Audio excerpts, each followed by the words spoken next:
Welcome back, everyone. Thank you for being here again, as we continue to explore the deepest questions and teachings that speak to the human spirit. Today, we turn our gaze to one of the most sacred and pivotal moments in spiritual history, the awakening of Siddhartha Gautama beneath the Bodhi tree.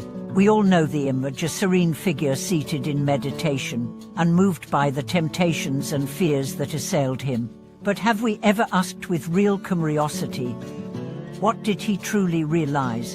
What did he see that forever transformed not just his life, but the lives of countless beings across time? This question is not just historical, it is deeply personal, because if we can understand even a fraction of what the Buddha realized, our own lives could begin to change in extraordinary ways. Let's begin by placing ourselves at the scene. It is early morning. The sky is still dark, the earth quiet. Siddhartha has sat through the night, unmoving, with a vow more powerful than anything spoken aloud. He has seen wealth, pleasure, power, and asceticism, and found none of them satisfying. Now he seeks something deeper, something final. The end of suffering, not just for himself, but for all beings. And as the stars begin to fade, as dawn approaches, something within him shifts. He sees not with his eyes, but with his entire being. And in that moment, the veil is lifted. He realizes the truth. But what is that truth?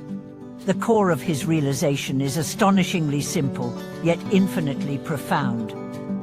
He saw the entire universe not as a chaotic collection of random suffering, but as a perfectly interconnected web of cause and effect. He saw that every experience, every emotion, every action arises dependent on conditions. Nothing exists independently. Nothing has a permanent self, and therefore, suffering is not a punishment, it is a process. This realization shattered the illusion of ego. He saw through the belief that there is a fixed I that suffers. Instead, he saw a stream of processes, thoughts, sensations, perceptions rising and falling like waves. The self is a mirage, and because there is no fixed self, liberation is possible. This is the heart of awakening, not a mystical state, but a radical clarity. He didn't become a god. He didn't gain superpowers. He became fully human, fully awake. And in that awakening, he saw that all beings possess the same potential. Not someday, not after lifetimes, but right now. He also saw something else, something truly staggering. He saw the Pure Land, not as a myth, not as a fairy tale, but as a real, luminous realm beyond suffering. He saw that in the western direction, beyond countless world systems, lies a realm of bliss created through infinite compassion, the land of ultimate joy, ruled by Amitabha Buddha. And she saw that beings who made a sincere vow, who chanted the name of Amitabha with faith, would be reborn there. There, their awakening would be nurtured, supported, completed. This was not separate from his realization under the Bodhi tree, it was part of it. He saw that the Dharma was vast and that for different beings, different paths were needed. Some could awaken through meditation and analysis, others through service, others through surrender. And for many, the path of Pure Land was not only valid, it was essential. So when the Buddha rose from beneath that tree, he didn't keep this wisdom to himself. He walked the dusty roads of India, barefoot, for decades, speaking to kings and beggars, children and scholars, humans, and even celestial beings.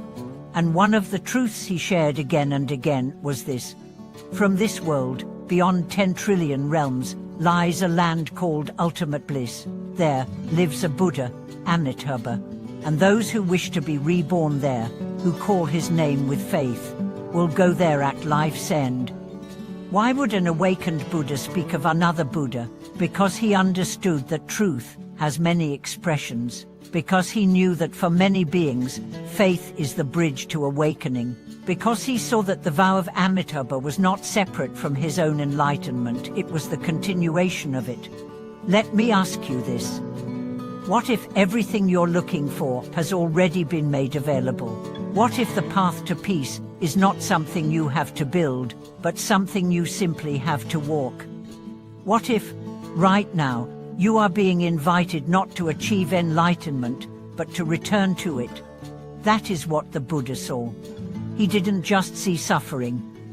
He saw the end of suffering. He didn't just see illusion. He saw the clarity behind it. He didn't just see this world. He saw worlds beyond it. And he didn't just see himself. He saw you, and me, and every being bathed in light, struggling to awaken, already carrying the seed of Buddha nature. Now let me tell you a story. There was a teacher who asked his students, if you could have a shortcut to enlightenment, would you take it? Some said yes. Others hesitated. One asked, what's the cost? The teacher smiled. The cost is your doubt. The shortcut is faith. That's the essence of what the Buddha saw.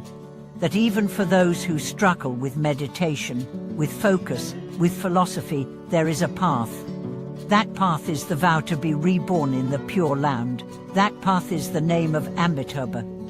That path is trust not in dogma, but in the boundless compassion of a Buddha who vowed never to rest until all beings are free. So how do we honor what the Buddha saw? We live it. We take our practice seriously, not with pressure, but with sincerity. We chant, not just with our mouths, but with our hearts. We see the suffering in this world, and instead of despairing, we vow to transcend it not just for ourselves, but for all. We remember that awakening is not just a future event. It is the nature of our mind, here and now. And we accept help. That's what the Pure Land is. It's help. It's grace. It's the universe saying, you don't have to do this alone. When Siddhartha sat under the Bodhi tree, he didn't just awaken for himself, he awakened for you. And when you call the name of Amitabha Buddha, you're not just chanting. You're echoing that same awakening. You're stepping into a river that has carried millions to peace. So don't wait. Make the vow, call the name, or the path. Let your life be a reflection of that moment beneath the Bodhi tree, a life of clarity, compassion, and courage. Thank you for watching this video. If this message awakened something in you, if you felt the truth echo in your own heart, please share your thoughts in the comments. Tell us what the Buddha's awakening means to you. Tell us how you walk this path. And as always, like, subscribe, and continue walking with us. Together, we are not just remembering the truth. We are living it. Until next time, sit with stillness, speak with clarity, and never forget you too can awaken.